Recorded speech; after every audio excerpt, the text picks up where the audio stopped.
Good evening and welcome to the December 6th, 2021 Planning Board meeting. If we could please stand for the pledge. I pledge allegiance to the flag of the United States of America, to the republic for which it stands, one nation, under God, indivisible, with liberty and justice for all. Thank you. Okay, we have quite a packed agenda tonight, so we'll get right into it. First, we have correspondence. We do have a letter from Susan Siegel about enforcement in the building department. Anybody want to discuss it? I don't. Well, I don't know if the issue raised by the letter is true. I don't recall the details of that particular subdivision. The essence of the correspondence is that a building permit was issued on a lot which was supposed to be deeded to the town as a result of one of the conditions in a previous approval of our board. If that happened, I think it should be of concern to us. If it didn't happen, then I think there's a mistake somewhere. I note that one of the documents submitted did not indicate the section block and lot for which the permit was issued. I don't know if that was clarified, but I think it should be reported out to the building department, and then maybe we can get a response. Any thoughts? Well, Lot 7 was open space, so I'm not sure that the building permit was issued for that lot. I think the question was whether or not that lot was actually deeded and accepted by the town. I know the deed was sent in by the applicant. Whether the town board has actually officially taken that, I'll have to look into for you. If you're concerned that there was a building permit issued for that lot, which is supposed to be open space, I'll certainly take a look at it tomorrow. Okay. Thank you. Okay, next we have meeting minutes from the November 22nd meeting. Thank you very much for sharing, Aaron. Any comments, concerns? None for me. None. Okay, so is there a motion to approve? Motion. Is there a second? Second? All those in favor? Aye. Motion carries. Okay, move into the regular session of the meeting. First on the agenda, we have the Arcadia Farm Solar Farm. Location is 1300 Baptist Church Road.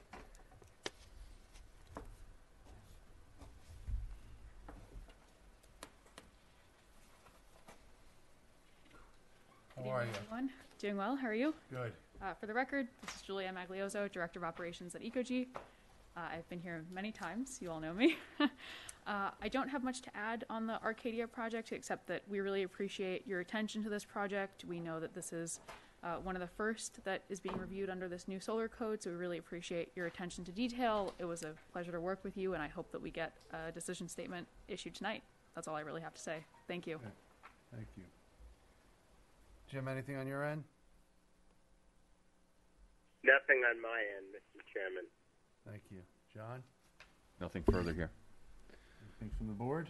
Not here. Okay, do I have a motion? I have a couple of questions. I was going through the modification section.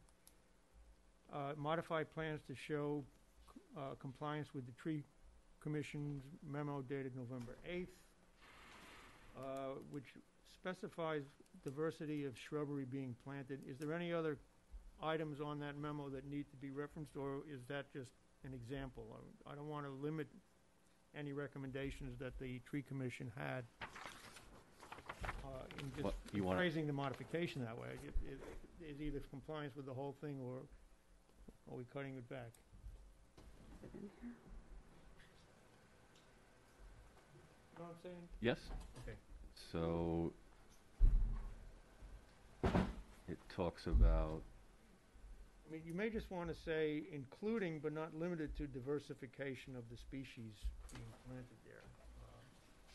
I just want to make sure that the import of that memo is included if that's what we're intending to do.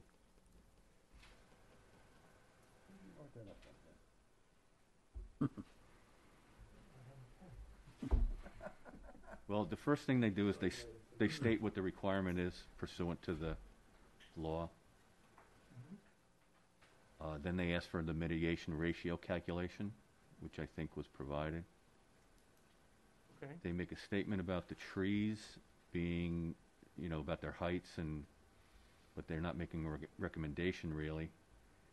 I think that is pursuant to the item above, which is about the calculation. And then the last short paragraph is about the monoculture. Okay.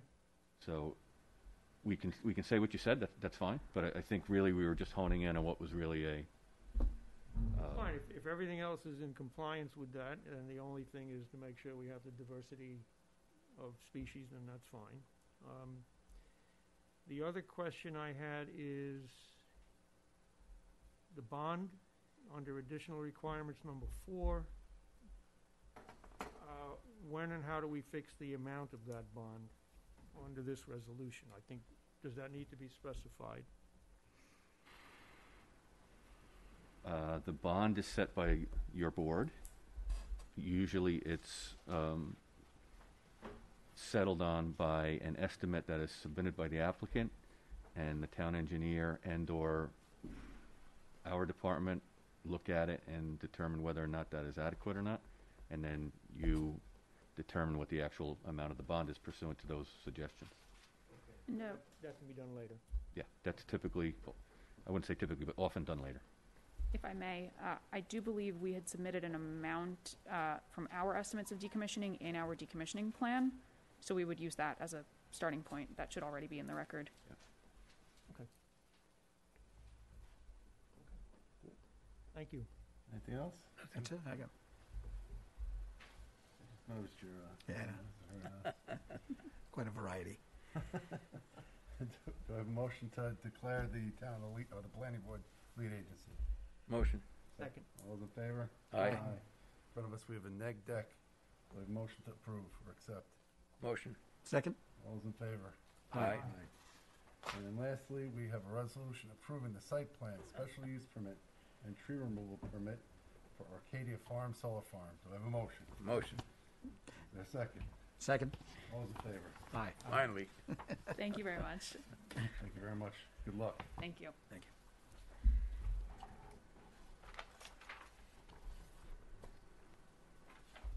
Okay, next we have a public informational hearing. This is for the Yorktown Rehabilitation and Nursing Center Solar Projects. Location is 2300 Catherine Street. Do I have a motion to open the public informational hearing? Motion. Second? All those in favor? Aye.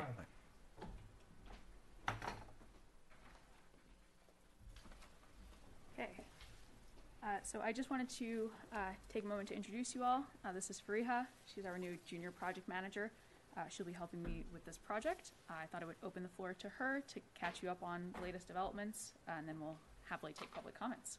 Excellent. Yeah, so some of the updates on Yorktown nursing solar projects. We received comments on our tree removal and mitigation plan. So currently we're working with the tree commission and our arborists and landscape architectures to hone in on the details on our mitigation plan. So that's currently in the works. We're awaiting additional information on the type of tree species from the commission. Also, currently we are working on the stormwater mitigation plan. We will also be meeting with the fire inspector on site this Wednesday.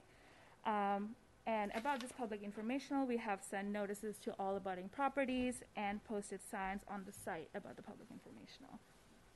Perfect. And I did want to submit, we do have a tree removal and mitigation letter outlining our plan for tree removal and mitigation. So I believe we've discussed this already. The project involves the removal of up to 120 trees, maybe fewer depending on how the design ends up panning out.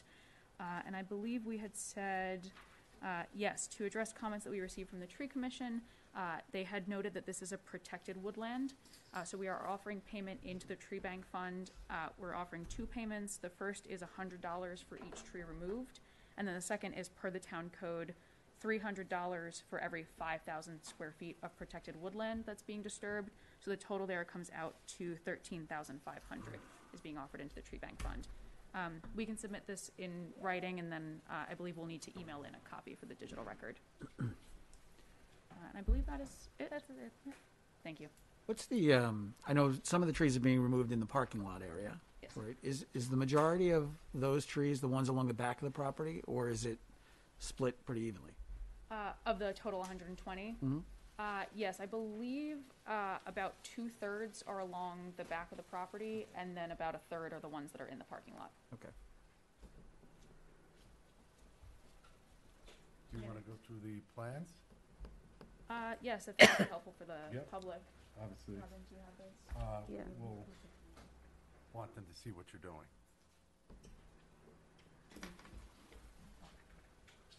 We conducted a site walk out here, A month ago. yeah. Yes. Yes.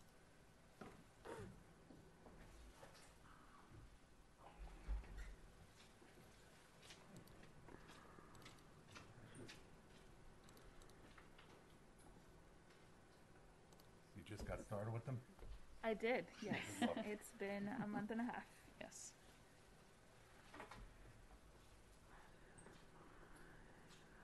Come on.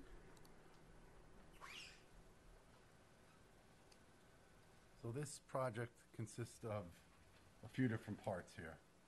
So we have the area behind Yes, so the nursing home. yes, so there's the ground mounted system is directly behind the building. It won't be visible from the street at all. It is on sloped grassy area to the back of the building. The tree removal for that is for shading or to avoid shading. There's also the canopy structures over the parking lot. There are 6 of those in total. They'll provide covered parking. Those, the tree removal in the parking lot is because it does overlap with where the canopy structures are going, so those trees will need to be removed. And did want to note for the record, the canopy system does have an associated battery energy storage project. That storage system is a tier 1 system, so it's not in front of this board, but it will be installed if the solar project is approved. We will also submit for a building permit for the battery energy storage. So what Robin is showing here is the site plan for the solar canopy project. You can see there are those 6 canopies over the existing parking lot.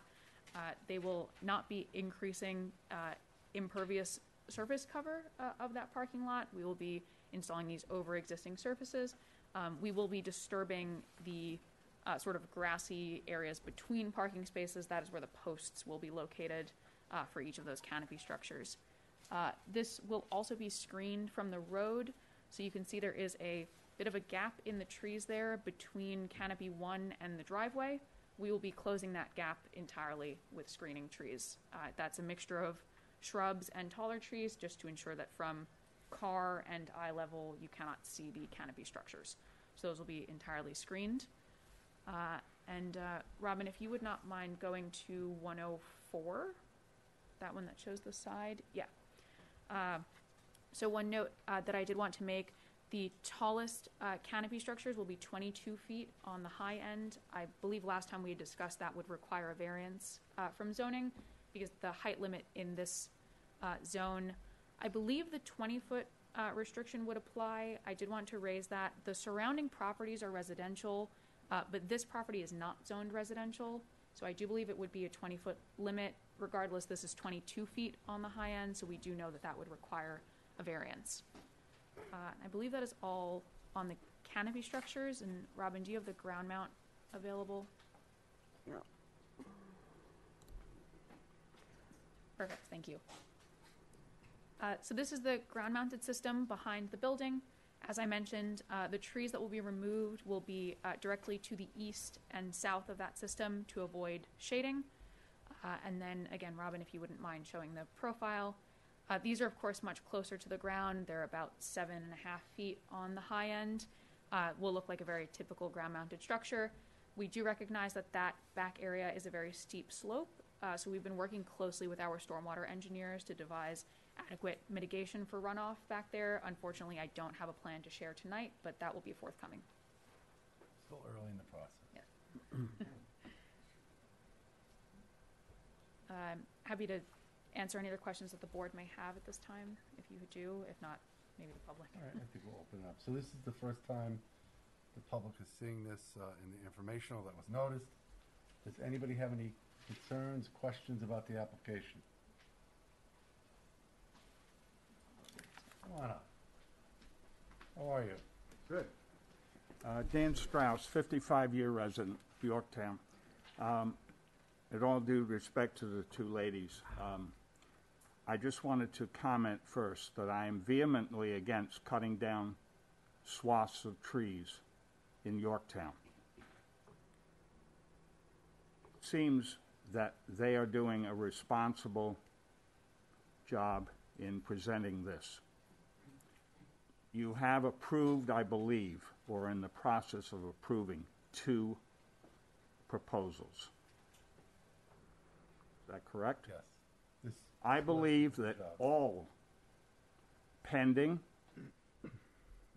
and new applications should be ground to a halt until there is a look at the solar law, which is in, I believe, in process. And there's also talk of a moratorium on projects. So I'm simply making those comments right now in general terms. In specifics, 100 trees, 120, with the mitigation, and I'll talk about mitigation later, that the ladies are presenting seems reasonable. Thank you. Thank you. Jim, you there? Counselor? Did we lose him? That's what he said. Oh, he's gone? Susan, give us a minute. I'm gonna get Get him back. get Jim back. Yeah.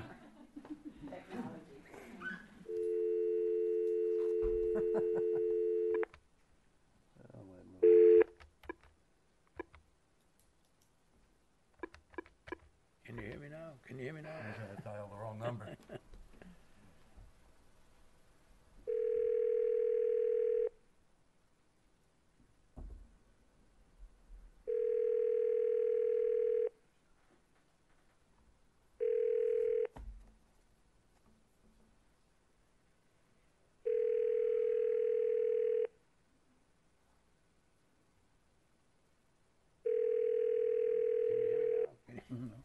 No, I can't hear you now. You've reached Jim Gladhurst's voicemail. Leave me a message and I'll to call shortly. Oh, my Thank Lord. you. At the tone, please record your message. Or press 1 for more options. Yeah, we'll keep going and get Jim in a minute. All right, Susan, I'm sorry. We'll get you. We'll get him your questions. You can watch the video. Okay. Thank you. All right. I want to break up my comments to the canopy and also to the ground-mounted solar array. On the canopy, I ask the board to consider the visual impact in basically a residential neighborhood. This is the site is an RSP zone. It's one of the age limited by, and it's a nursing home, etc. But this Catherine Street is clearly residential, and I know this board expressed concern on the canopies on East Main Street and the impact on that. So I ask you to look at that and maybe get renderings. If the canopy is going to be 22 feet, and you say there's going to be screening from the road, let's see that. And our trees, what about leaf-off situations in terms of screening? So I ask you to look at that. Also, I'm not sure whether the location for the battery storage, where that's going to be, if it's in relationship to the canopy. And again, that's a very industrial-like facility. And it's a beautiful site, the way it's currently being landscaped. And this will kind of destroy the aesthetics of the site. On the array, I note the Conservation Board memo and their concerns. And I ask that there's a greater concern to pick up what Dan said. You've got 2 competing goals. You want to support solar, and you know that I support solar, but you also know that there are values to trees and to woodlands, and the 2 can't go together. You've got to have some kind of balance. And I'm not sure that this application, I could say the same thing for some of the others, and I probably will talk again on the Hill property, of a balance, because you have to look at the functions of trees, which is part of your decision about granting a tree permit to cut down the trees. And I asked you to have the town's environmental consultant to do an analysis. And in that analysis, he should look at the multiple functions of trees, which unfortunately he has not done in the analysis that he has provided you to date. But that is critical. And again, the Conservation Board made those points. I'd also think there needs to be a clarification, and I'm glad that the applicant has brought this up. Very generously, you said you would pay to the tree fund for the removal of You have reached the maximum time permitted for recording your message. Well, there you go. Press 1. The orange button. Which one? Oh. Sorry, Jim. Sorry, Susan. No problem. As I was saying, you very generously you're going to provide the money, for per trees that you're cutting down, but also because of woodlands. And John can weigh in on this at some point, whether now or in a future discussion, because he was involved in the drafting of the law, and I spoke to Linda Miller, who was also involved in the drafting of the current law. I don't think it was the intent of the committee that drafted the law or the town board that adopted the law to double charge applicants. When you're disturbing a woodland, yes, you could conceivably leave the trees and just disturb the other layers, because, as you know, the definition of woodlands is a multi-layered system. It's not just trees. But in this case, if you're cutting down the trees, you are disturbing the woodland. And as much as I'd like all that money into the tree fund, I think this has to be clarified, because it not just involves this project, but it involves others. And the subject, I think, has come up. So you'd have to deal with that as you assess some kind of fee, whether you do it on the square footage of the disturbed woodland, or if the woodland's disturbed because you're cutting trees, then you don't have to count them for trees. Again, we want to be fair to applicants. Absolutely. Okay? And I think that's all. And again, I urge you to get the environmental consultant and to please add into the scope of work for his assessment the multiple functions of trees. Thank you. Thank you. Please. How are you tonight? Good. Yorktown resident. Quick question. Looking down the road, what happens to these storage batteries after they're dead? I understand they cannot be recyclable. I'm not sure. I mean, maybe somebody can answer that. I mean, because when we're all not here and these batteries are dead, how do we get rid of them? I'm sure there'll be a way down the road, but right now, what's the plan? I mean, does anybody know? So each one of these applications is required to submit a plan of when, the decommissioning plan, when it's over, and how they're going to handle that.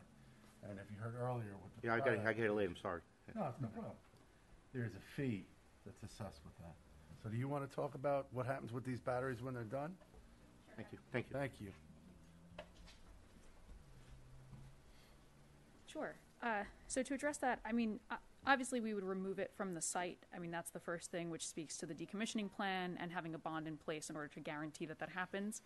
I think the question may have been also then what happens, I think. Yeah. What happens, after that. So, you are correct in saying that at the moment there are not robust recycling programs in place. Obviously, the more batteries are deployed, the more we expect those programs to come into play in the future. I will say at the moment there are multiple programs that allow reuse of storage. So for example, when they do not provide as substantial grid services because the battery is slightly depleted, where you used to be able to charge it to 100%, now it will only hold about 80% or 70% of its charge. It's not as valuable for a grid service, which is what we're using it for. It would still be valuable for someone's home as a backup generator. Or for a small commercial area or something of that sort. So at the moment, that is typically how these are reused, and we would look to do that. It would be in our benefit as the owner to find a second home for that battery, even if it isn't as useful as its original function. So that is likely what we would do. If not, we would hope to participate in a recycling program if it's available. Okay. Thank you. Anyone else from the audience? Come on up, please. How are you? Hi. Yeah, my name is Richard Fennelly, and I'm a principal in a startup based here in Yorktown, CoilPod LLC. We focus on the need for reducing waste in the electric grid. Cooling equipment is hardly ever maintained properly. Folks don't clean the coils in their refrigeration units, in their AC units. Commercial refrigeration is a disaster. The owners in food service and healthcare don't clean the coils in the refrigeration units. I sent an email in earlier today and attached a global study by the Carbon Trust in the UK. They put the unneeded power plant emissions globally at 500 million metric tons of CO2 from this problem. If you extrapolate that down to the situation in New York City to get some perspective, it's 8.5 million metric tons of CO2 emissions in New York City on the Con Ed grid. That's 11.4 billion kilowatt hours a year down the drain. I extrapolated the number for Yorktown based on population. The number comes in at anywhere between 40 and 50 million kilowatt hours that's being wasted in the town of Yorktown from AC refrigeration units not being maintained. Now you got to use a carrot and stick approach, I think, to get rid of that waste. And that should be done no matter what happens to any solar installations.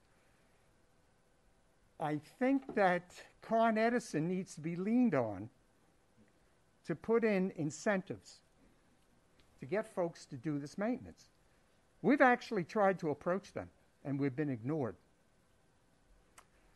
For commercial and public use, I think things are approaching the point where you need to legislate to basically tell a person who is using a commercial refrigeration unit or a commercial AC unit that impacts the public that they have to do maintenance of that type.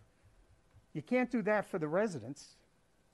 I think that has to be a carrot approach, where Con Ed, New York State Gas and Electric, put incentives in. They don't incentivize maintenance. So that's an area that I think needs a little bit of attention, along with everything else you're doing. And we do have information. I'd be more than willing to flesh this out going forward if that's helpful. I couldn't agree with you more. Thank It's you. like tuning a car. If you filled your tires Yep. correctly with air and made sure it was tuned up, Yep. your miles per gallon is going to go up. It's the same thing. The auto analogy is apt because we focus on the condenser coil area. A home refrigeration gets dust and dirt. The design is open air, just coming in. And they're actually very inefficient vacuums that just suck up all the stuff in the atmosphere. Well, I got to tell you, if you can get us more information, we'd appreciate it. You'll get it. Thank you. Thank you. Thanks for speaking. Anybody else? Owen, any comments from the board? John? We have nothing at this time. Okay, since there's no comments, do I have a motion to close the public informational hearing? Motion. Second. All those in favor? Aye. Aye. Thank you. Thanks. Oh, my lord. I have to get fogged up with the mask. Okay, next we have another public informational hearing. This is for C3 Holdings, locations 1500 Front Street. Hey, Joe. Hi, everybody. What'd you do to yourself? I had a little surgery. Oh, hope you're feeling better. Yep, doing good. Really good, thank you. All set, Rob? Yep. Thanks.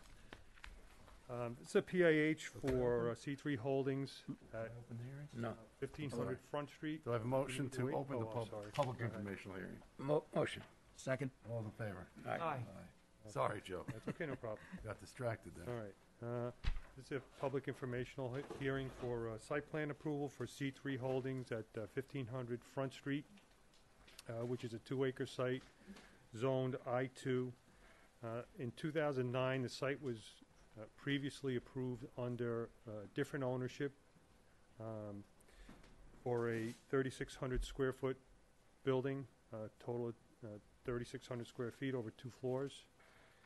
And the new ownership, which is 2 owners removed, is trying to reestablish that approval for the exact same building, the exact same footprint. We're not changing anything on the site from what was originally approved.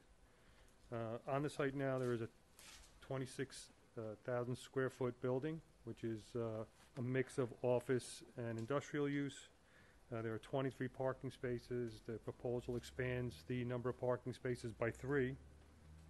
The 2-story building, the lower level will be a 3-bay garage, and the upper floor will be storage. It'll be an accessory use to one of the uses that are currently in the building. The proposed building is located at the far end of the parking lot, closest, I guess, to the southern border of the site. There's screening proposed to shield the neighbors from the rear of the building. Stormwater has been designed for it. And it was approved by DEP, and we recently had that approval reestablished by DEP. And it will consist of 2 rain guards, one behind the building and one in front of the building. So essentially, we're asking almost, for a reapproval, but it's not, since it's lapsed, so long. So we're just reestablishing what was already approved once before. Understood. Anything on your end, John? Self-explanatory project. So. Yep. Anything from you? None. Okay, we'll go to the audience. Anybody want to make any comments or questions about the application?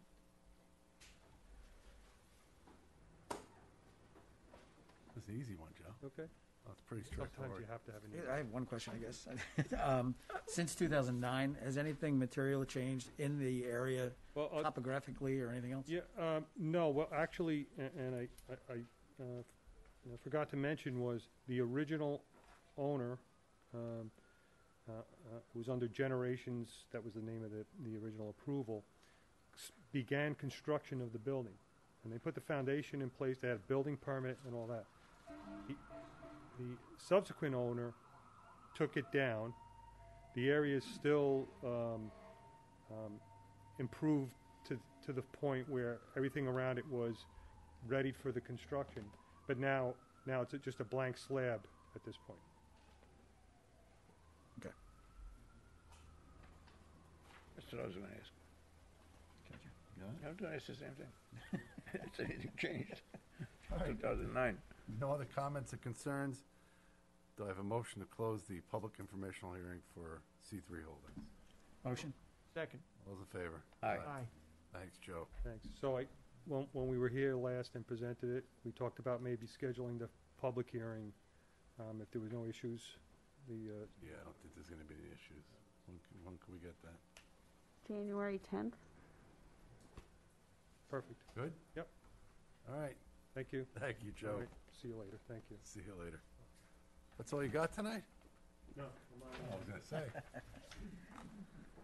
Okay. Next, we have the Old Hill Farm Solar Farm. This is a public informational hearing.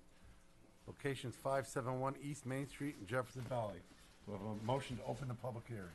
Motion. Second. Second? All those in favor? Aye. Aye. And I will say we got to visit the property firsthand last week. And Yes. very, very nice piece of property. How Well, are you tonight? I'm good, thank you. Good evening. Thank you for making the trip on Thursday. My name's Catherine Honig, and my family owns the property at 571 East Main Street between Hill Boulevard and Lee Road, what's known as Old Hill Farm. And I'm pleased to be back again in front of the planning board at this hearing in connection with our application for a special use permit to take what was once my grandfather's dairy and vegetable farm and repurpose it into a community solar farm. As you know, we've been working with the Planning Board, the Tree Commission, the Conservation Board, town engineer, as well as John Tegeter and Robin Steinberg from the Planning Department to make sure that the project meets the requirements of the town's new law, especially with respect to trees, native plantings, stormwater, landscaping, and the appearance of this project to those who drive and live nearby. Last time I was here, I told you, and while we were walking around, that my family's owned this property for over 180 years. And up until about 35 years ago, it was used primarily for grazing cows and growing vegetables. Since it's been 180 years, the property has become bordered by primarily commercial and industrial properties and the Con Edison power lines.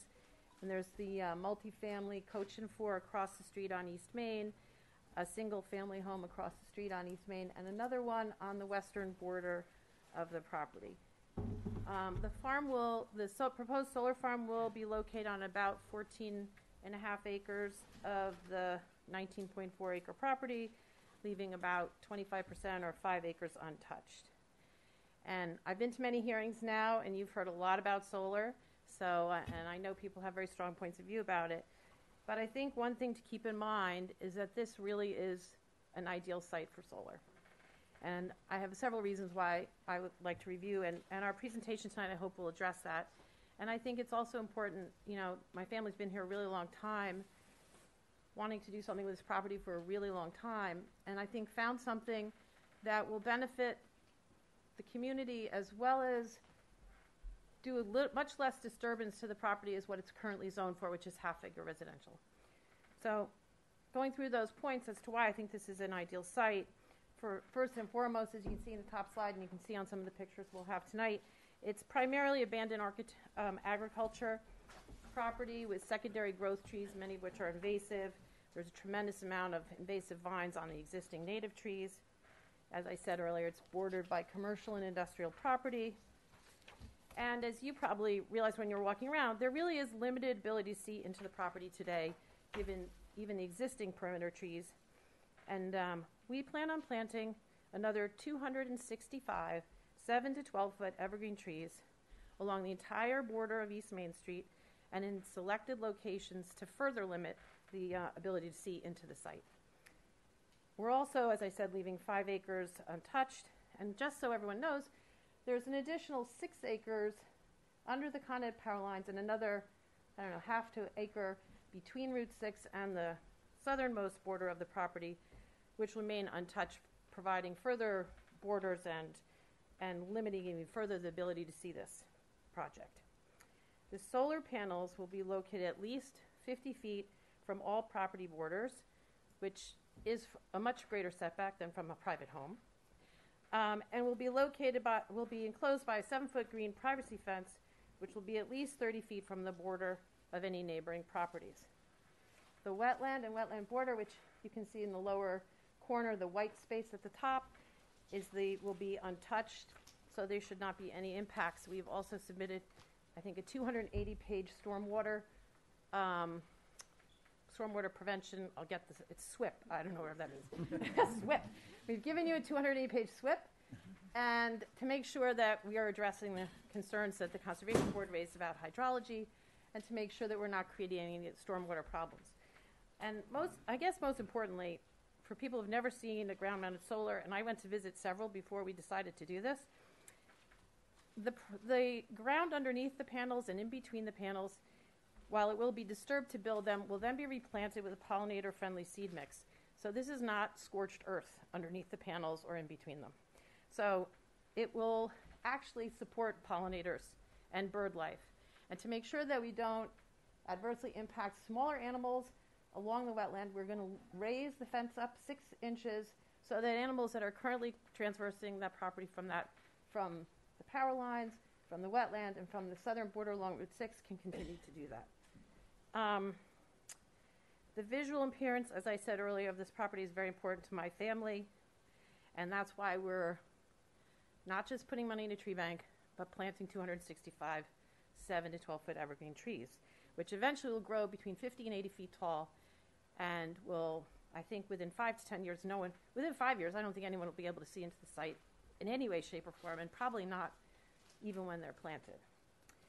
As some of you know, my family's been before this town on a variety of other proposals on how to develop this land over the past 20 years. And the property is currently zoned half-acre residential. And unlike other proposals, this solar project, keep the property in my family, would involve no new buildings, no increase in traffic, no additional school children, no wetlands impact, no light and noise impact, and provide environmental and economic benefits to the community, including the ability to provide clean electricity to over 630 homes, around 630, and ultimately will provide greater carbon sequestration than 1,000+ acre forest. So with that, I'd like to have Hannah Steffens from PowerFlex walk you through the remainder of the presentation, some of which you've already seen, but I want to make sure that people have a chance to look at it and ask any questions that they may have. Thank you.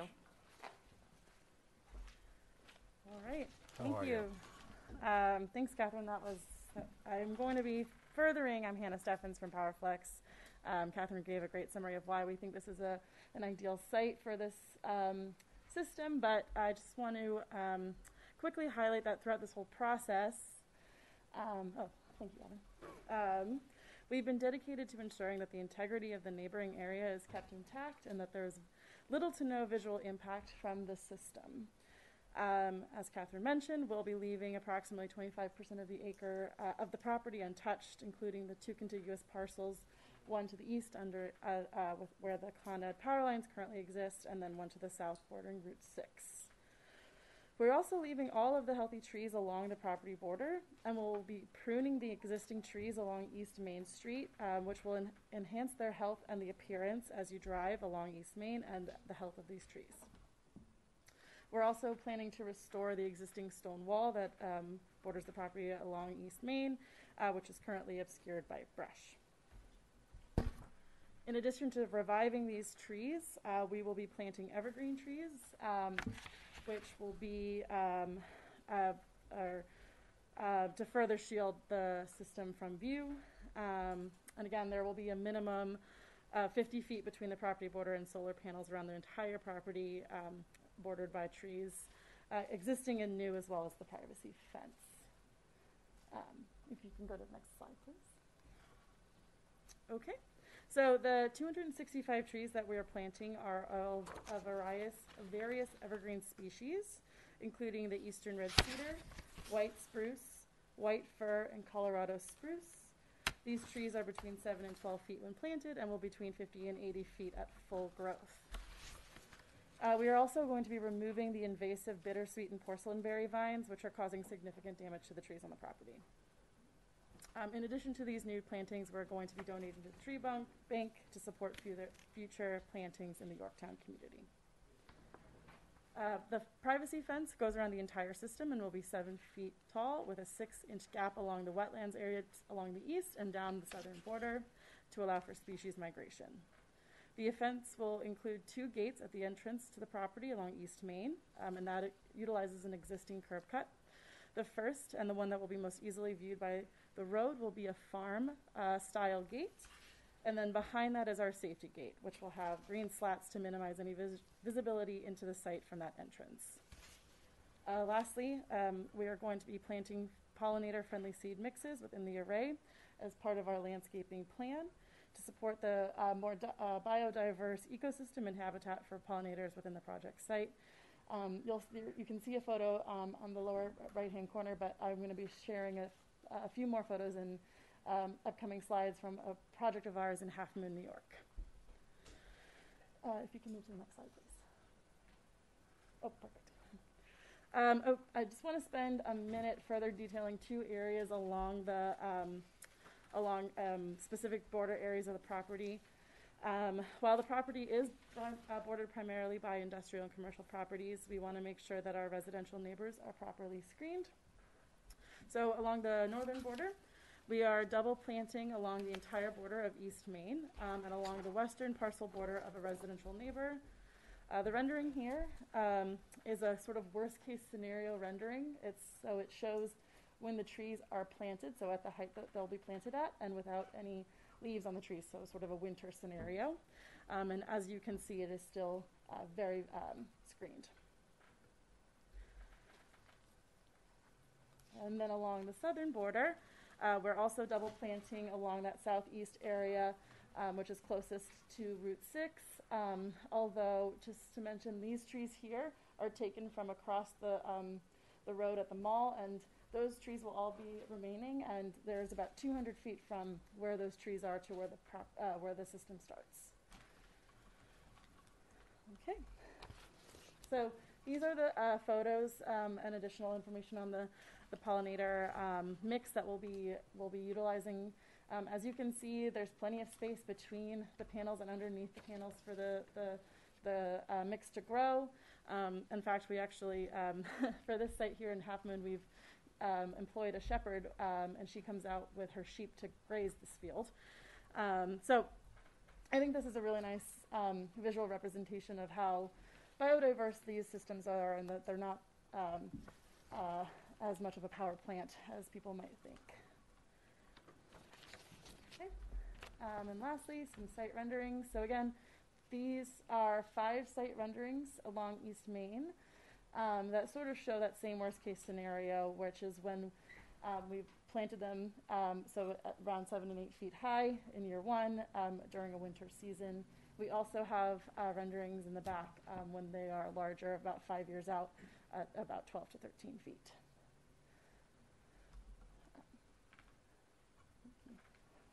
Just keep flipping through them. And you can also see here the restored stone wall, which is currently basically 100% covered by the overbrush. And this is the farm-style gate that will be the entrance to the property, again utilizing an existing curb cut.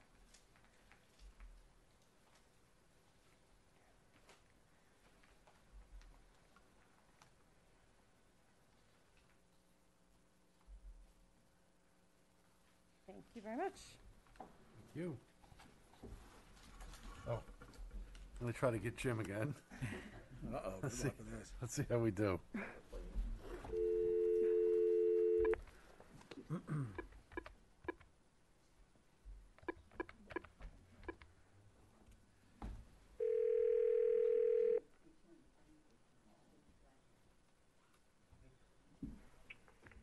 Jim Gladford. Jim, this is a game show. and Aaron Bach has chosen you as his lifeline. He picked the sorry lifeline. Welcome back. Thank Sorry, we left you a very long message on the machine there. Susan did. Okay. All right. I'm actually watching you guys on TV. Okay, thank you. All right, now that Jim's back, any comments from the public? Same ones.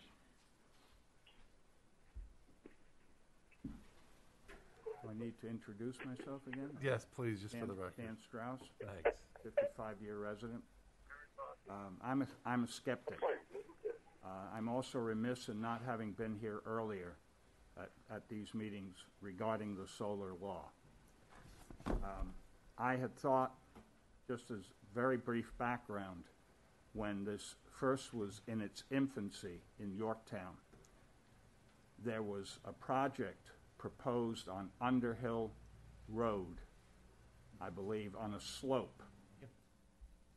I'm correct, and please correct me if I'm giving any information that is not right. My understanding at that time, there was preliminary discussion, and I don't think it came this far to the planning board. It's my recollection. But it seemed that the discussion centered on clear cutting. And I know that you, Mr. Tegeter, kind of, it's about the clear cutting, but it's tied in with the logging industry, that term. And it's kind of harsh. But you see, I think that a lot of this is very harsh to the landscape of the city of trees of Yorktown.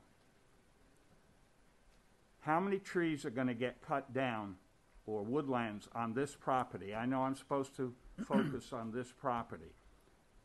I believe about 360. That's my understanding. If I'm wrong, correct me. 360 trees, and they're live trees, I understand. There are 200 dead trees.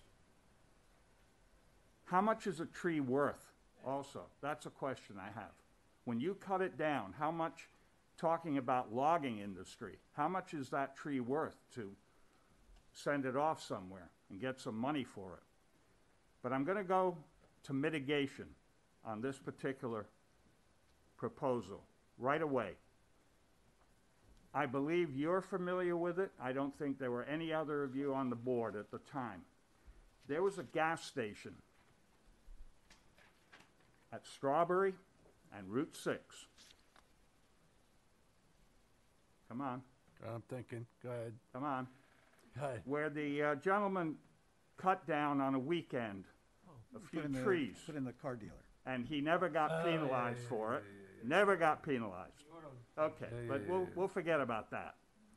There was a gentleman in Shrub Oak who was screaming week after week, it's wrong, and no one listened to him. I finally got, that was when I first started getting involved with this stuff. So I said, how can that be? Well, I never got an answer. He was supposed to mitigate because he cut down the trees. He put up some evergreens, absolutely. But he also was going to sell cars that faced Route 6. And he was told that he had to put up a picket fence and shrubs so that no one could see the cars. So I drive by. I'm called the Watchman. I don't know if you know that. But in Yorktown, I'm called the Watchman. And I drive by there, and I've been looking because it interested me to see how this mitigation would work out. The fence was put in below ground, first of all, below ground level. So if it was a 4-foot fence, it came up maybe 3 feet. The fence was split. It was supposed to be one fence, but it was split. And in between the splits, he put in some shrubs. There are now 3 shrubs left. This is 5 years later. And not one of those 3 shrubs has grown 1 inch. So you're going to tell me about mitigation. I don't believe any of this stuff about mitigation. As far as I'm concerned, this is a time in Yorktown where 2 things are coming into place: the overlay district and solar farms. There's an attack on Yorktown. That's my opinion. I'm going to now read an article. If you could, maybe just give us the article so we could. No, I'm going to read a brief. I'm going to read this. We don't need to have the whole article read to I'm us. only going to read a snippet out of this article. Please. Because some intelligent people say things better than me. Okay? Okay. When it comes to this. In Mount Kisco, Nigel Sizer, a forest ecologist and a Marsh Sanctuary board member, you all know Marsh Sanctuary, I'm sure, said the proposal is being billed as a green and environmentally sound initiative, but gives a bad name to solar. This is a solar farm that they're proposing. Across our country and state, which includes Yorktown, are countless sites where solar should be developed that will involve the cutting of not one large tree, that will not neighbor on important conservation areas, and that will not abut the houses of families. There is simply no good reason or justification for clearing forests to locate a solar plant. This is an intelligent man. Linda Miller is an intelligent lady. Know far more about this stuff than I do. But I agree with that statement. Thank you. Thank you. Come on up. Richard Fennelly from CoilPod again. I had spoken about dust and debris on cooling equipment, on the condenser coils. I've seen on the internet that solar panels, even though they're pitched, suffer from dust and debris from the atmosphere over time sticking to the panel, cutting down the incident radiation that's going through. So any solar farm, there should be some consideration for maintenance going forward, where the cleaning is done maybe with a squidgy or some other apparatus. Thank you.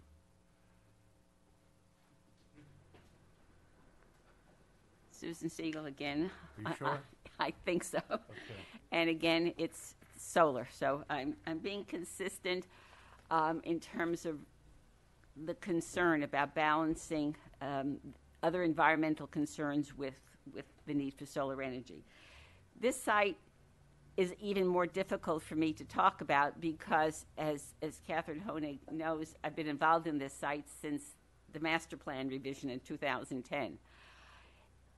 Also in 2018-19, there was a proposal for multifamily development on this site, which I thought was a good proposal. Not necessarily those numbers, okay? Because, as you well know, somebody comes in and it's a negotiation, on numbers. But the concept of multifamily would have been a tremendous asset to the town and to the Jefferson Valley hamlet, which Mr. Scala has certainly an interest in supporting and promoting that hamlet, on both sides of Hill Boulevard. And the revitalization of the Jefferson Valley hamlet has been a cornerstone of multiple town boards going back more years than I can remember. And having multifamily housing there made sense where, yes, half acre did not make sense. Unfortunately, the town board in 2020 caved to pressure from a certain segment of the community, and the developer just walked away. I don't know to what extent there were any reasonable negotiations. I empathize with the owner of the property who says, you won't let me do anything there, okay? So I'm going to do what you're approving, almost as of right with limited special permit conditions. I'll do solar. And as long as I have the right landscaping and the 50-unit buffer, and I can show you with a balloon, there's no visual impact, you basically don't have any grounds to deny me. Because unfortunately, that's how the solar law is written, that you have very limited ability to deny a permit if they meet the limited conditions. And if the town is talking about amending the solar law, which Dan talked about, then I think there should be more conditions if you're going to keep to the special permit to deal with the balance of the functions of trees and woodlands with the environment, stronger visual requirements, etc. Mrs. Honig said that this wasn't an ideal site for residential, which I disagree with. I think it makes absolute good, sound land use grounds for multifamily housing. And it is proposed in the overlay law that would allow a mixed use if the developer wanted a little bit of commercial, but with the housing. But it's not an ideal site for a solar farm, okay? Because, yes, it's between two commercial streets, but it's in a residential neighborhood. And as she said, you've got residential across the street on East Main, you've got residential on one side. So I ask you to consider this to the extent that you can, that this is not the best use for that site. And also, because this is very early in the review stages, to hold off until the town board either does a moratorium or goes on and makes amendments, because I know they were talking about increasing the buffer and there are a few other requirements that changed, because this is early in the process. So I don't think it would be an imposition to kind of put a halt to this. I think it would be to everybody's advantage. But again, I ask you to, and if the town board does talk about amending the solar law, I urge this board, which has grappled with these sites, very different sites. This is very different from Hemlock Hill Farm, which had an unused pasture and would cut down one tree. And between Foothill and Strawberry and this, they're very different sites, and I think you see the difference. So I think it behooves this board to speak to the town board on the need to make some significant land use oriented changes to the solar law that would affect Hill but also the others. Thank you for listening to me. Thank you. Anyone else? Can I just say one more word? Please. Thank you. Dan Strauss. I just want to make it very clear that I'm my own person on this stuff, on any of this stuff. I'm not in cahoots with anyone. I'm not in a like a write-in, thing type thing. I'm just making that very clear. Even though Susan and I seem to be, wanting this type of thing, I am not. Okay. And maybe, I'm sure she isn't. So I want to make that very clear. Okay. Thank you. Dan, we're okay. Anyone else? Oh, Dan Ciarcia. Evening. How are you, Dan? I'm doing good. Just wanted to point one thing out to the board, which is kind of critical on these solar projects, and that is that the stormwater, the DEC is basically given these projects sort of a pass, in that they view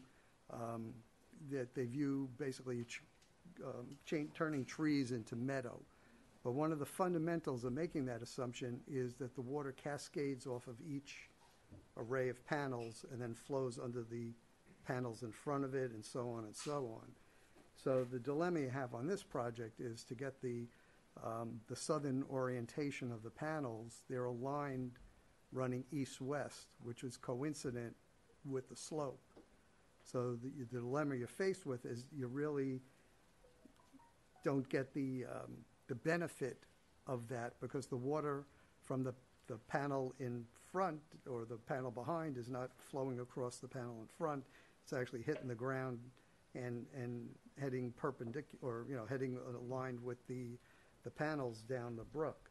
So the point I just wanted to make is that on this type of thing, either the stormwater has to become more extensive, because you can't fully leverage that policy if the solar panels are not aligned, the arrays are not aligned with the contours.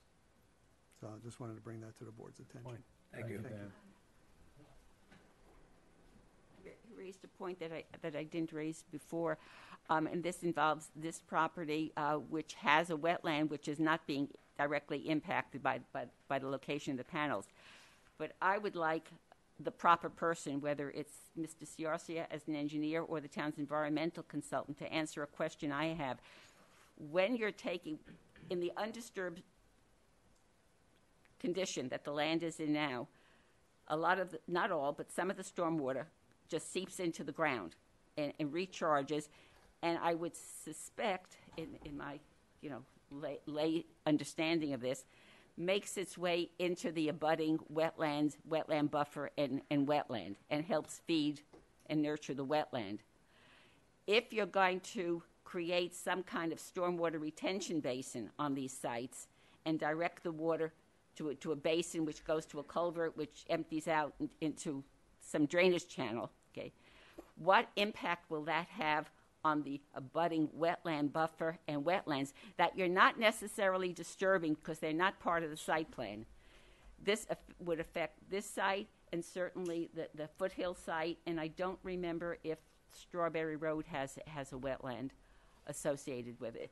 But I know definitely Foothill and this site does. And again, it's not part of the project area, but it is part of the overall site, and I need an expert who knows this area of expertise to address that impact on the nearby, let's call it the nearby or the abutting. Yeah, we understand buffer. the question. Okay, thank you. Good point. Thank you. Anyone else? No? Jim? Jim is gone. Did we lose him again? John, anything? I have nothing. Motion to close? Any No, comments from I the have board? a question for the applicant. The In our materials tonight, we have a memo from the Tree Commission, which was received by the Planning Department a couple of weeks ago, November 15th. Have you seen that memo? Yes, we actually submitted, redid a tree mitigation plan and submitted all new calculations and addressed, I think, all of the comments that were in that memo. And I think that was done, I don't know, how long ago was that done? 2 weeks? About, yep, just before Thanksgiving. So your mitigation plan that's in here, is that the, I'm not sure it's the latest one, because this one is November 5th. Did we get a later mitigation plan? They sent another one on Thursday. Is that in our books? Thursday? Yeah. Oh, you didn't get it till Thursday? When did that distribute that? I thought it was Friday. I must have, I thought it was a week before that, actually, but yeah, you guys know best. somewhere within the 662 pages, it exists. I'll have to, have to find it. Yeah.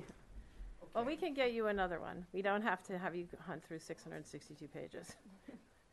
So we'll make sure that you get that. Okay, we'll take a look at that then. And just, I just want to say in terms of the hydrology questions that have come up, like I said, we did submit a plan to Dan, and we fully expect to work with him to make sure that the hydrology works. We're not trying to circumvent or create a stormwater problem. The goal is to make this project work and be as least impactful as possible. It's the process. Yes. Right. So as soon as he's ready to sit down, we're happy to go through that. Okay. Thank you. Thank you. Anyone else? Anybody else from the board?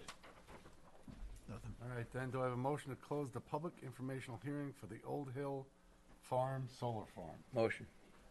Second. All those in favor? Aye. Thank you. Can I just ask you one more question about we close this, is there another, we have to do, there's another public Well, hearing? this is public informational hearing. This is basically to let people know that this is in the works. Then there's a public hearing, a normal hearing. And Okay. that's where we really get into the nuts and bolts. Okay, and, Right? and we schedule that directly with the Yeah, plan? you'll do that with Robin and Okay, John. great. Thank you so much. Thank you. All right, the next item has been pulled from the agenda. Good Hill? Yeah. Oh. Let's just, we'll give everybody a minute to clear out.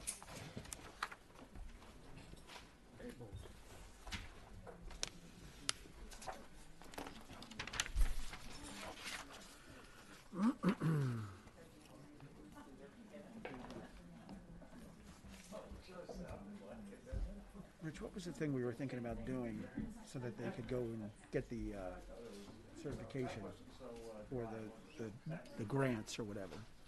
You know, we talked about not doing a neg deck, but calling ourselves lead agents or something. No, she needs.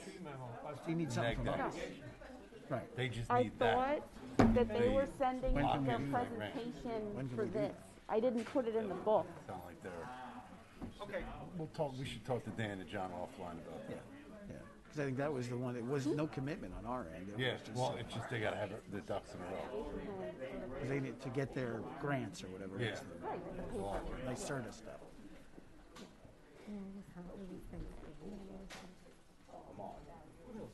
All right, I'm gonna try to get Jim again.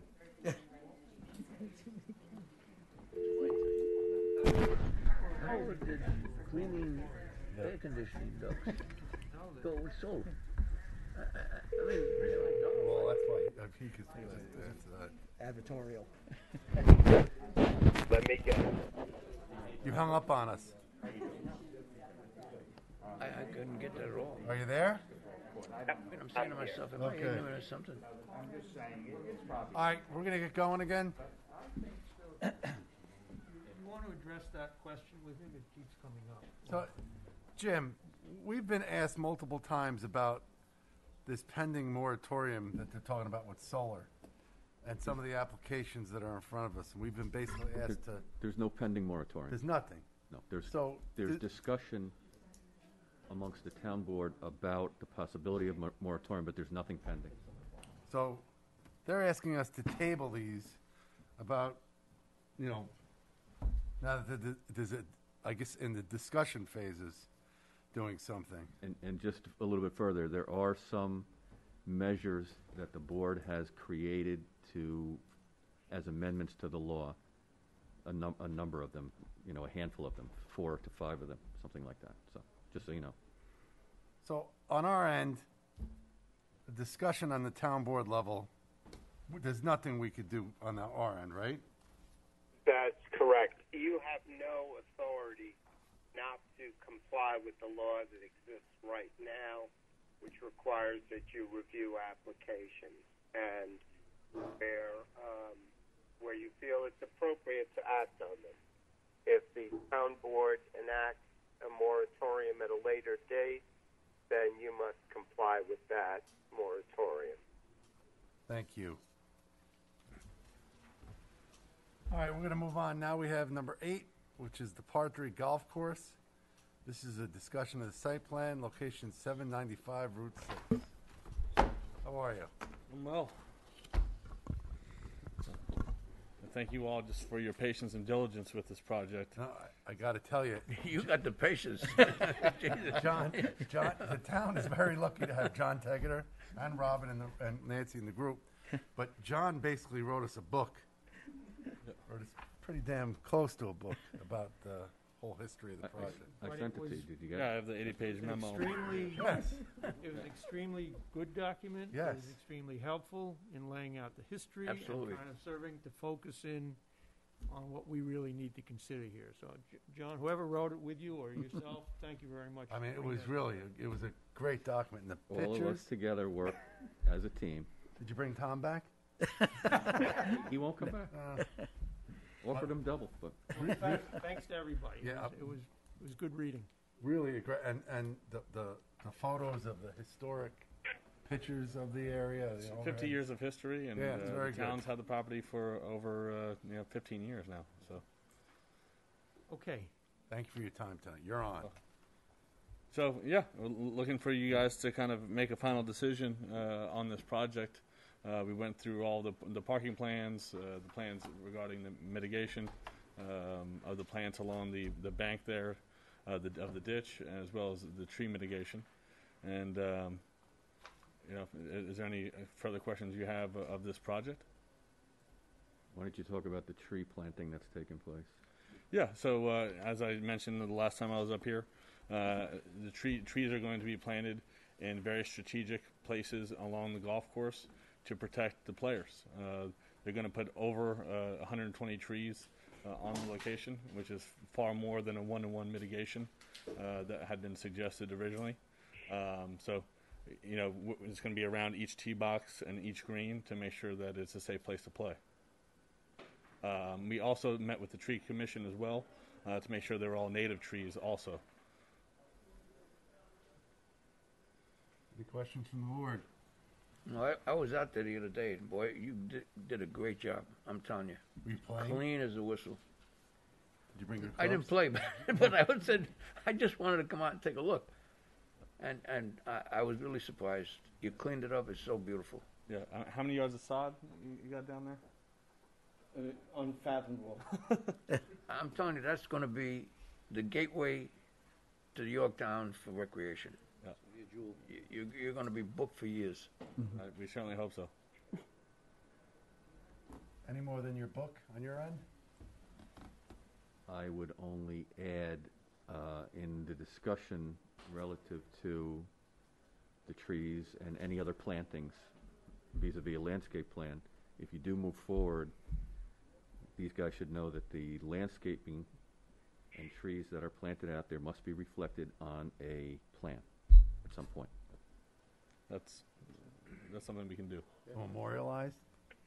Yeah, as part of the record, Yeah, so like that an as-built. it'll be a record of all of the considerations that you went through during this process, and will be the supporting your decision.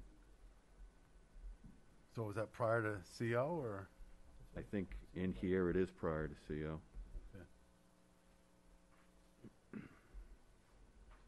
There's going through the proposed approving resolution here. I think there's some conservation board memos, there seems to be a space, we need to put them in. Okay. Just to reference those reports. I had been concerned for some time about the treatment of the stream bank on the water course, whatever we're going to call it. There are conditions in this resolution which address that to my satisfaction at this point, because it's not defining it yet, but it's defining the ultimate goal. And I think that the applicant then can work with that goal, come up with something that accomplishes it after they figure out, exactly how things are going to work. Again, I was strongly influenced by the planning department memo on my understanding of this whole project. Without that history, I was not viewing it in the sense that I am now. So, having been there since 1966, lends a certain element of continuity to what you're doing here that I understand. It's not a brand new project out of nowhere. So that's important. And again, I believe in the conditions of this particular approving resolution. A lot of my concerns are adequately addressed, including the trees, including the stream, the water course, whatever we're going to call it. Yep. It's there. And the sensitivity of this kind of use to the overall drainage issues that this property is intended to handle goes forward. And quite frankly, as we've seen over the past couple months. Yeah, I've been out there, I think, 3 times. The day after Tropical Storm Ida, that golf course you were there, Aaron, was underwater. I saw it. The next day, the golf course did its job. So far as disturbance, I mean, yeah, he did disturbance. I mean, you're in the same footprint, but it did its job. So it's great. I think it's going to be good. Kudos to the folks that set it up in 1966. Absolutely. Absolutely. Yeah. They do their business. Jim, anything else on your end? That Jim, not me. Oh, he's gone again. I'll answer for him. No. That's right. Which I have Get two. him back on, or? That's up to you, if you have any specific questions. Yeah, I would. well, I just want to make sure that he's, sorry, guys. No, it's not. Take your time.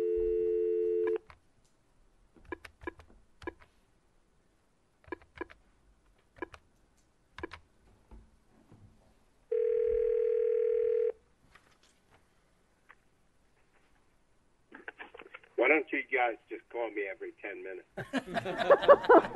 Listen, La Scala keeps hanging it up. So I know you've been watching this.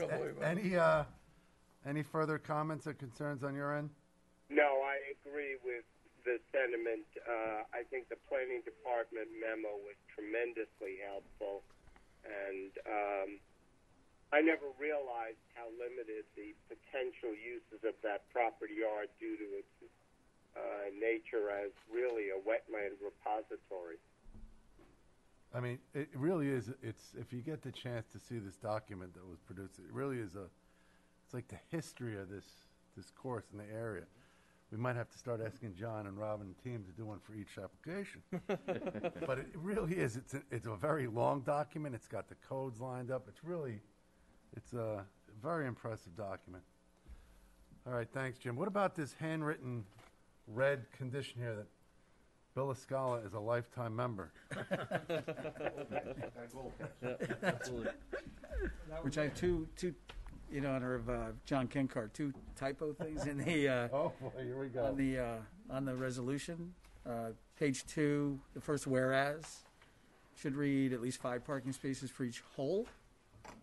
It reads hold, the power spell check. Yep.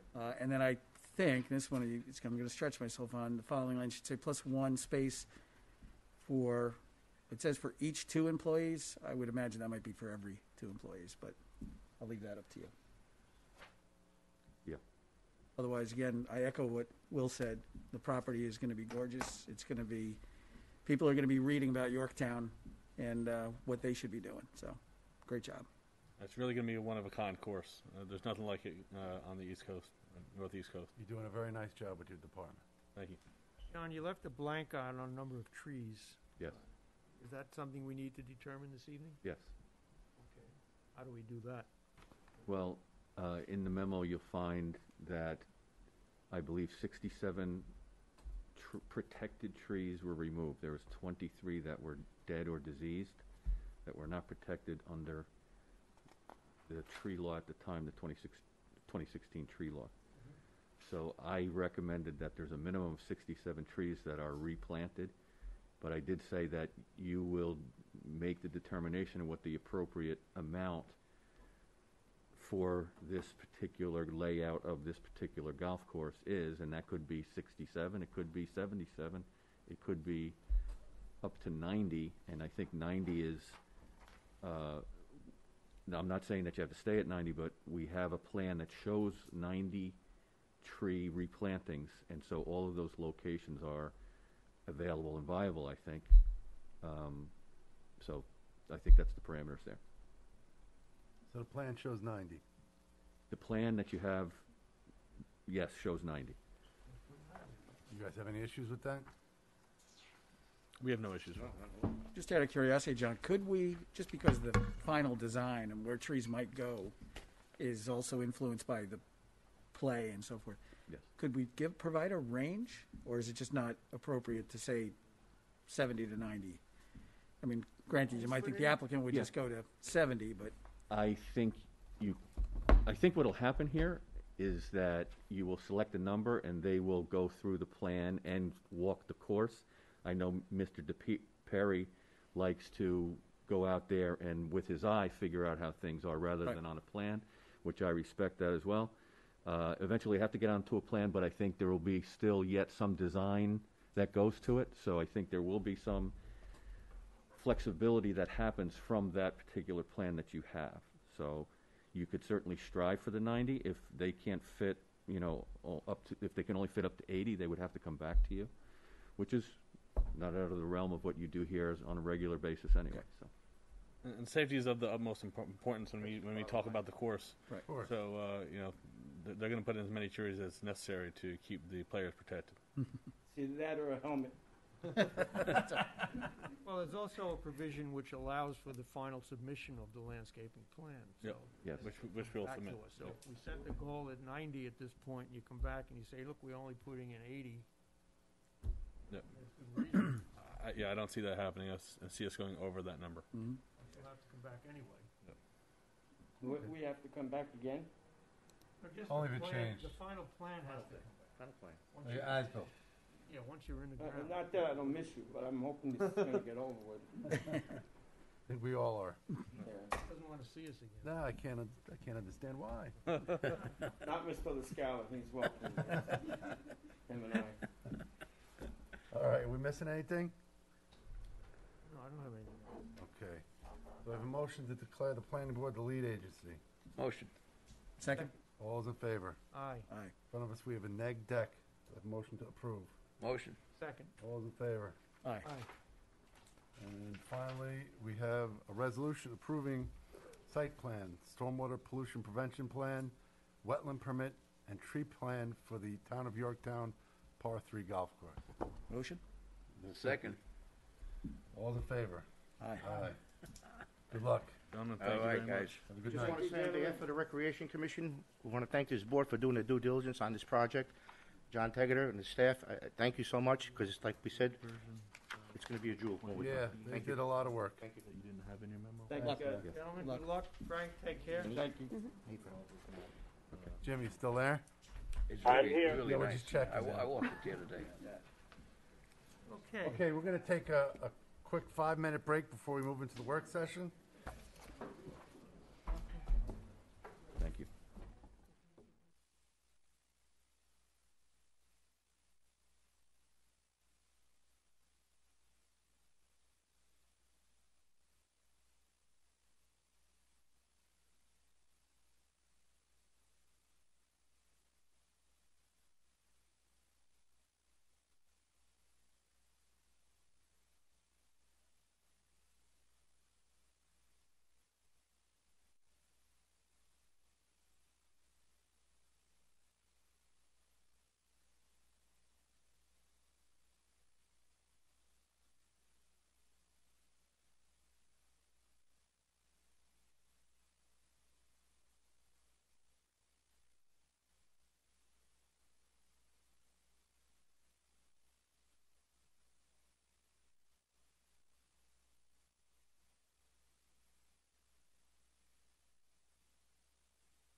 Welcome back to the meeting. We're now in our work session. First in the work session is Boniello Equities Subdivision. Locations 2012 to 2016 Compound Road. How are you? Good evening. Good evening. Okay. Name for the record? Gus Boniello, Boniello Equities. And basically what was submitted was a refinement of our last plan when we were here. Again, it's for 2 additional lots, 2 family homes. Follows all zoning requirements, etc. There is no wetlands, buffer, or steep slopes involved with the project. And we're here for subdivision of it.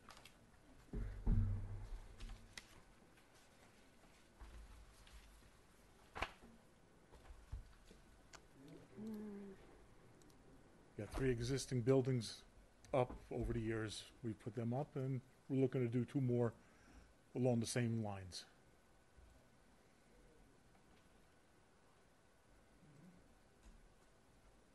It's on a private drive. All stormwater will be subsurface. Yeah, the first homes came out beautiful. Thank you. Appreciate it. Oh, it's really nice. They're Thank well done. And that's where we're at. Jim, any thoughts? Nothing from me. John? Public informational. Okay. There You you get go. that set up, Robin? Yeah, I just had one question actually, which I'll switch this.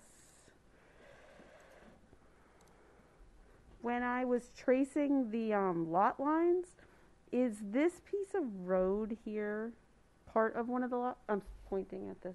Yes. This road, the rest of the driveway, is that going to be part of one of these lots or separate? It's an existing right-of-way. Right. And it is actually part right now of one of the 3 lots. I think it's part of this. The bottom one, exactly. Okay. Exactly that. But then So the road, there road, was this line coming across, so I wasn't sure. This line here looks like it's splitting that. Maybe that's not supposed to be there. No, it shouldn't be, looking at it quickly, it should not have extended beyond that point where you're. Yeah, where this you're, line. right now, exactly. Okay. So it'll remain in the lot that it's in. Yes. Okay.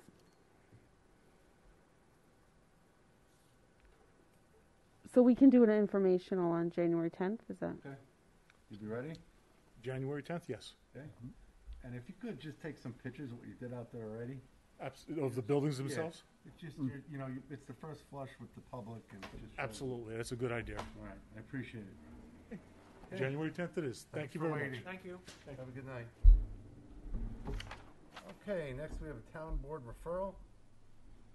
Location 356 Jackman Lane. How are you? Good evening. Good. How are you? Good. We're here Oh, to my wife Gladys and Pietro De Sisto.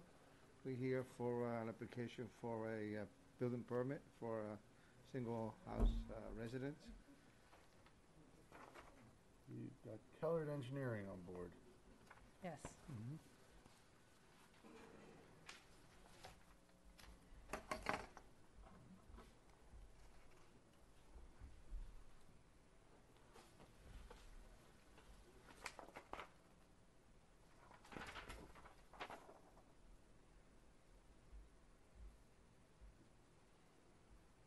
Any questions from the board? No. Jim? No questions from me. We're glad you're still there. So quick, the well and the septic are dedicated to the one residence? It's not being shared with anybody else? No, it's just Any issues, John? This is a vacant lot, right? Right. yes. And it is, so the only trees you're taking down are about 12 or 15 or something like that, is that? Something. Yeah. So it's basically mixed meadow and And trees, or what's? The property, the bottom section of the property where the septic are is pretty much open right now. It's It open was already? clear a long time ago. Mhm. I don't know who cleared it, I have no idea.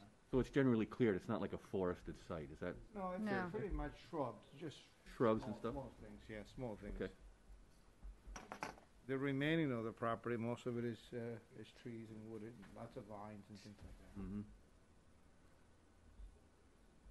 I really don't have any substantial comments other than being clear that the tree law is, looked at Oh, properly. Yeah, That's- just gotta, That's it. we can get a And- memo? And any other laws, so if you want me to Yeah. write it up like that. Please. He's gonna mitigate it. That's it? That's all I got. All right, we'll get a memo to the board. Hey, Okay. Thank you Good very luck much. with the project. Good night, All right, thank you. Take care, guys.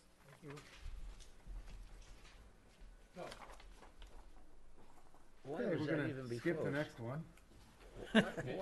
Why was that even before us? Town Look board, at the history on this one. town board referral. Yeah, it's Why did they refer it to us? probably because they probably have more trees than they're saying. Oh, What's that? They're probably saying.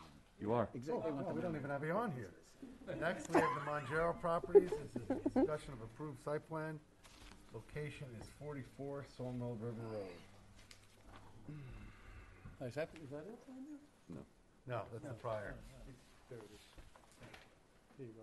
All right, well, good evening, everyone. How are you? Good. All's well? All is well. This was an issue we brought up on several occasions. Once when we just had it renewed and the site plan extended, and we discussed it procedurally probably should have a public hearing to amend the site plan. Essentially, all we're looking to do is have the traffic signal, the condition for a traffic signal removed from the project, and consideration to also take the condition that the access drive to this site also be reduced to a driveway rather than to a town road.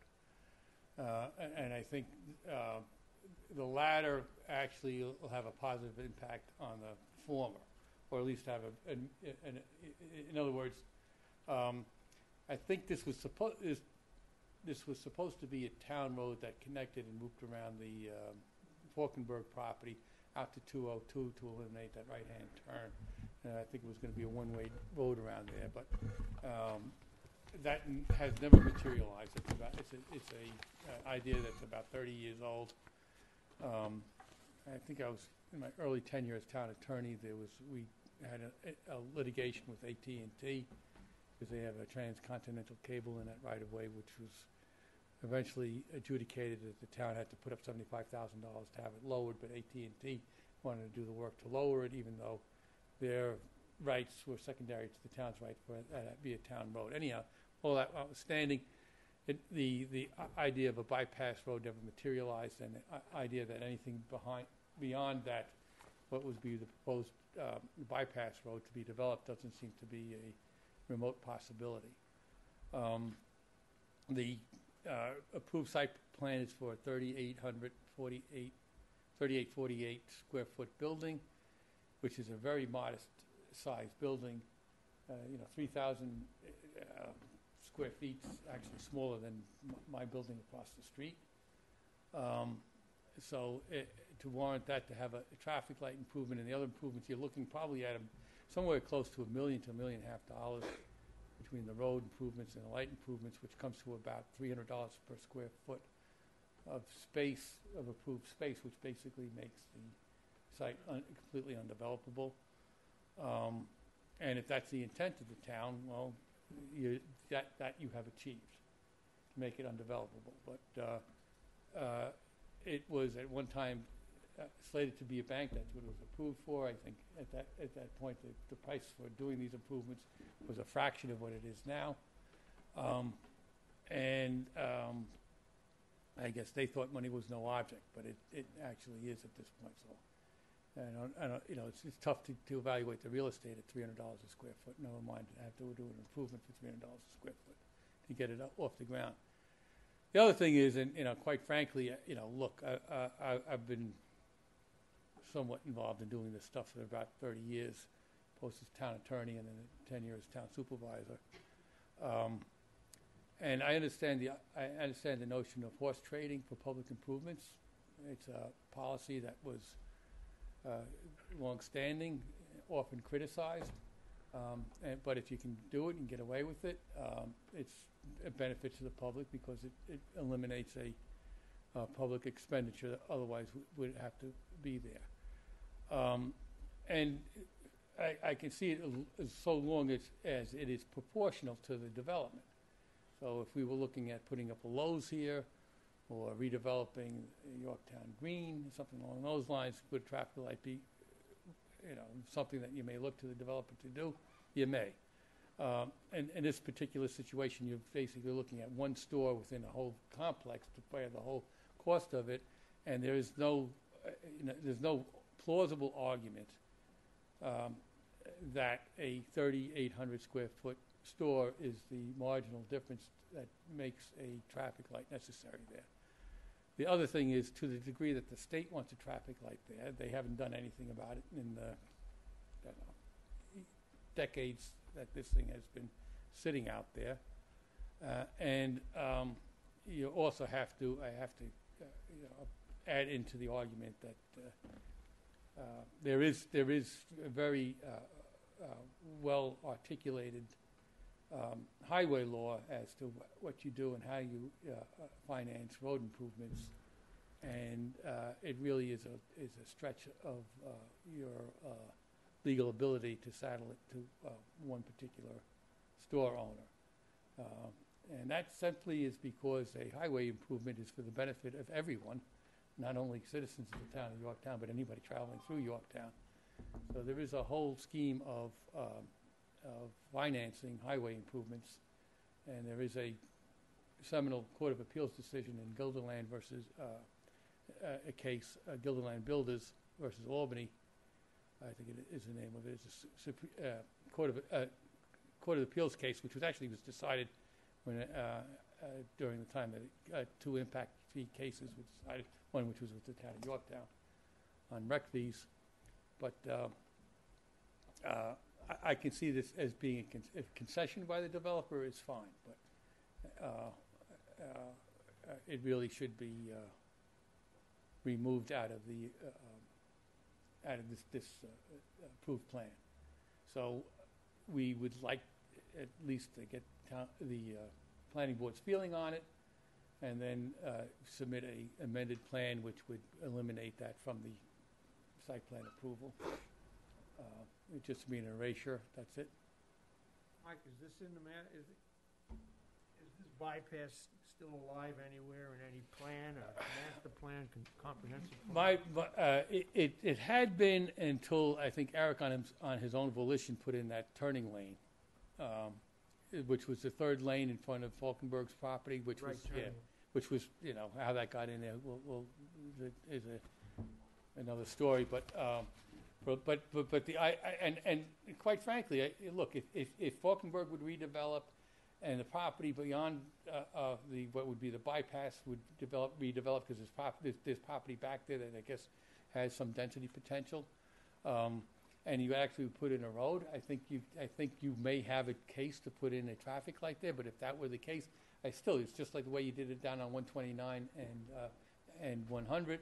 You'd basically petition the state to do it. I think the state could not compel Monjero or any successor entitled to do it. You can't. I mean, you couldn't. It's sort of like a condition of the site plan that you really don't have the ability to enforce, and you really don't. I mean, there's no mechanism to enforce it because first of all, it's not jurisdictional with the town. It's really jurisdictional with the state. You got to get permission for the state to do it. I mean, the state wants to do it, and it takes it. And if it gets it for nothing, I guess it would accept it. But it really is it's a state road, and it's up to them if they think a signalized intersection at that point is required. I would argue that reducing that spur, which is a dead-end spur, to a driveway, which would just service this building, would also be, more consistent with what you're looking to achieve, which is safety. I don't think you should, to put a town road through there, you're inviting all sorts of other things that I don't think you want there, including places for kids to hang out. I just want to make sure that we're not foreclosing any options down the line. And to that point, Yeah. Aaron, and you've been in the seat too, so as supervisor, there is a just an issue of fundamental fairness in that. If there is an issue that warrants actual for singularization of that intersection, it should be a broader. Wait. Not doing a light is easily rectified, okay? Right. You can put a light in later on. I'm just thinking about, the town's got that right, isn't this the one where they now have, isn't this a piece of this licensed over to Chase, or what used to be? There's parking in that right of way. There's a parking lot in there. Oh, yes, I know what you're talking about up top. The right of way comes in off of 202. Chase Bank years ago asked for the right to park there. Right. And I believe the town put in a license of some sort. They said, we're going to give you a revocable license to expand your parking lot into the right of way. Right. Okay, but they kept it. They didn't give up the right of way. So I'm suggesting to you, if what you're asking us to do would reduce this to a driveway on this site plan, doesn't preclude, years later, I want to make sure that if we're doing this, that ability to create that bypass, 15, 20 years down the line might, not be foreclosed. No, absolutely not. And the irony in something like this, with making it a condition of approval for this part, to the degree it's a unimproved town road that was mapped at one point, he actually, being the sole property on that abutting it that needs it for access, could actually petition the town to cause the town to actually build it at the town expense. The thing is, the town could sit there and say, okay, we understand we have that obligation, but Shouldn't we kick this over to the town board, just, get an idea from them? Look, it's their right of way, it's gonna dead end there, and there's no way to get out for the time being. If they're okay with it. Yeah, I don't think the town boards, it's kind of a funny situation, because you have these these are all hangovers went to back to when they didn't bond these developments and they just mapped them. But I understand. If you could hang on 1 second, because Jim hung up on us again. It was talked about just a couple years ago when they were looking at the Roma building and the Wyant together, and Falkenberg was pulled into the discussion, and so that bypass came up again a couple years ago. So it's not gone? No, it's in the comprehensive plan. Hey, Jim, did you hear any of that? I did. I was watching on the video feed. I think that I understand the position that Mr. Grace is taking, but I don't think it's as simple as saying it's not fair to one property, so we have the planning board has an obligation to remove the condition. I really think there needs to be some traffic analysis, whether from a safety or a speed or a stuff like this. Before the traffic light? The planning shouldn't like this. The town's got a consultant now. Is this something we could have them look at? Yeah, but the applicant would be asked to fund it. Yeah, I know. Phil really just did something, right? Because you're doing the overlay, so that's part of it anyhow. Oh, he's gone again. The other thing, all due respect, it's not the compelling the owner to do it is what I think is a legal issue for the town, because again, you can't. There's no rational nexus between needing a traffic light there and 3,800 square feet being put up. There's some homes that are bigger than 3,800 square feet. You got 12 parking spaces, which limits the amount of people that are going in and out of there. You don't, for me to do a traffic analysis of what that intersection is beyond what, belies even common sense at this point. I mean, it just does, guys. It's not even. We're going to try this a little different, Jim. I agree. The town phone keeps hanging up on you. I think I would suggest the board schedule a public hearing, but I believe the applicant has to make a case, not just from a dollars and cents standpoint, but from a traffic safety standpoint, why this condition is no longer justified. Yeah, I think we had discussed that in earlier meeting. Okay. So, Yeah, for instance, just my thought on it, Right. Mike, is that I understand the volume added here doesn't necessarily get you to light. I agree with that, but I think what they need to understand, and I think what maybe was what's gone through when Phil did it the first time around, was that if you add that fourth leg in, then you have to look at the level of service that happens at each leg. Really, the two legs, the downing legs, the new one and that, to see how that will drive driving habits in terms of people getting in and out of those two items now that there's four legs, which may cause an unsafe situation. Yeah, okay, and you know, this...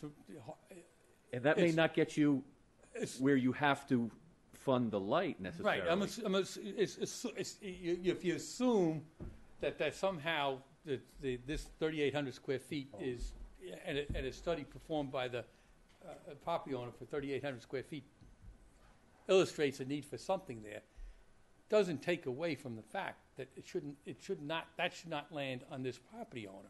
So, you know, to say, look, we want you to supplement what Phil Greeley did with fund some type of studies that you can use at a later date, my client might not have any problem with that.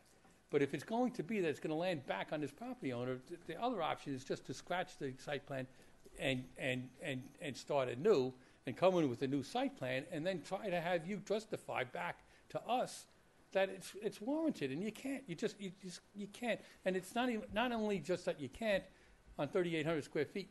You couldn't compel them to do it financially. If you got a concession, that would be different. But compelling it is something completely different, and I think you have to understand that. There's a huge legal leap from suggesting that it be done and compelling it to be done. And then just adding the other issue with the roadway. A town road basically is 24-foot wide, and this one may be wider because I think there may be the extra lane in there to facilitate rights and so on and so forth. But that would anticipate the intersection being redone with a light. Right. But in terms of just having that right-of-way serve this site, your driveway would have to be 24-foot wide. So I would think that if that was the case, it would still need and should be done. And I think the town can, since it's a town right-of-way, impose that it's done to town road standards. All right. Something in there. I'm not. That's. I get this third lane all the way up the whole thing. That's a point, but at some point, if that road does ever happen, I mean, it constantly gets talked about. That should be in place, I think, since the road will be utilized in order to serve the site. Yeah, the issue to bring some, width up to town standards, may be a doable thing, but it's not a doable thing in conjunction with the light. It's just not. I think those two things can be considered separate. Because like I said, it's easier to add a light later. Which makes sense, yeah. And do up the road again. Right. But also you're contributing your part to the improvements of the intersection when they come. Okay. My client may not have any issue with that, but the thing is that I can't begin the discussion if I have the expense of the light literally hanging over the site plan. I can't. So we're going to have to talk with Jim. Obviously, he's having problems with his phone at home. If they can't make it to the meeting. Right. There's always something. Well, I'm sure he would love to. We should not do anything on this. We have to have a hearing. Yeah. It's amended site plan. Right. So we move forward with that? Yeah. Well, to have a hearing, you really have to have something to talk about. So something's got to get on paper and be submitted for your acceptance and review and sense of it before you have the public hearing. I'll give you a short form seeker, I'll give you an amended site plan with that deletion on it, and we'll give you a different road, driveway configuration. Treat the two things separately. The traffic light to me is a whole different issue. And to me, it's not a permanent thing. You know, if you're not gonna do it now, it can be done later. And it can be shared by the development in that area. Right. Okay, on a traffic light. Your own site plan is something different. I can conceive splitting them. Okay, Aaron, I've got absolutely no problem with that, but you understand that I can't get to the second discussion without having resolution on the first, and that's really what it comes down to. And I think once that happens, yeah, it may be easy, you know, but if the traffic light, basically you're taking away, you're neutering the property completely, and that's the truth. I understand. You that point is pretty clear. To me, it's something that you can defer. Yeah. I mean, Okay. So we need a public hearing to amend the site plan? Yeah, but we need a plan. Yeah, so we'll submit that with the Well, we short need to see form, what and we'll they're get it. doing. This is a work session anyhow, but we'll get that all to you, and I appreciate your audience at this point. Yep. So Walt is there trying to talk to us as a member of the tree board. No, No. Trail guy. Trail, sorry. man. Trail guide. Well, You gotta come up here, Walt. Sorry, I'm confusing my boards. The right-of-way across the, You gotta go into the mic, Walt. the right-of-way across the backside of the property on the Yeah. county tax maps is parkland, 963, op code, ARPS code. What is? You're saying the old right-of-way? The old right across So there after 202 is declared parkland according to the county tax records, Which one? Which one are you talking about? Behind the property. behind the property. The spur that goes from 202 35 to this to the trailway. to the trailway? Yeah. I'm not aware of that, but we'll look at that. All right. What would that have to do with the traffic light? Well, that makes Like putting a cut road the- there pretty inviolable. It would You have to cut go the through- road Well, You'd down. have to go through alienation to get that. Can't Right, get any that parking. makes my argument So it even more means- so. it Yeah, means the I'm road's not- done. But Thank you. right. Appreciate the I gotta information. get a clarification on But that doesn't sanitize I would say legally, if it was a map road at any time, it's a map road that could be, the irrevocable offer of dedication that can be accepted at any time, but the improvement costs would have to be borne by the municipality or on a contribution by another development. But if he's right, then that makes my argument even more salient. Thank you, Walter. All right, so we'll get that moving. Absolutely, I appreciate it. You guys Okay. have a wonderful holiday. All right. And, We'll see you, Joe. We'll talk. We're honored with Councilman-elect Sergio Esposito has joined us in the back. Congratulations, sir. Good to see you. All the best to you with your time on the board. Yeah. Thank you for joining us. Okay, all right. You know, right? Aaron already knows. Yeah. Okay. One more. So I asked John to put on just a discussion amongst ourselves on the infamous proposed overlay district that's back in front of the board, just so that in-house we could talk about it and with John and Robin here. So, John, we've just talked about this. It looks like they've tightened up the law. Well, actually, Jim Glathar proposed some modifications to the section under authorization where the project first goes to the town board. And so in 300-251B is where you see those changes, and they're really just wording changes. So originally it said something like, and I don't have the old one with me, but it said the town board may authorize a project after they determine under the following 8 items that the project does not, is protective of Yorktown under those 8 things. He changed it to say that they have to consider it, they consider the project under those things, and that they have to, later on, he says that there's a reasoned elaboration of the potential application based on the above considerations, whether the considerations are relevant to the project. The old language is a little bit more strict in that the town board had to make determinations. Now, it's a little bit of a lighter touch in keeping with the fact that you have the item eventually moving to the planning board for its, review and approval or disapproval. So it's really only that section that has changed from what you've seen in the past. Okay. Jimmy there? Yes, I am. Oh, he's back. I hope I didn't mash up your sense, Jim. You got anything to add to that, if you heard? No, I don't. I only heard part of it, but I don't think I have anything to add. So that's the only difference from what you've seen and commented on before. And it's back in front of the board Next week, next week? Yep, a week from tomorrow. 14th. Public hearing. They're gonna have a public hearing, yeah. Public hearing. Yeah. So we had a memo in April, if I recall, it's in our materials, in which we expressed some concerns about the dual level of review.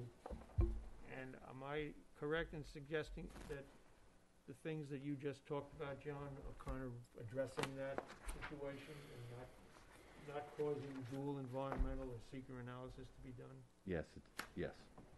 And is this something we can consider as analogous to the clustering authorization that the town board does, in which we then get the details over here? In my opinion, it is, yes.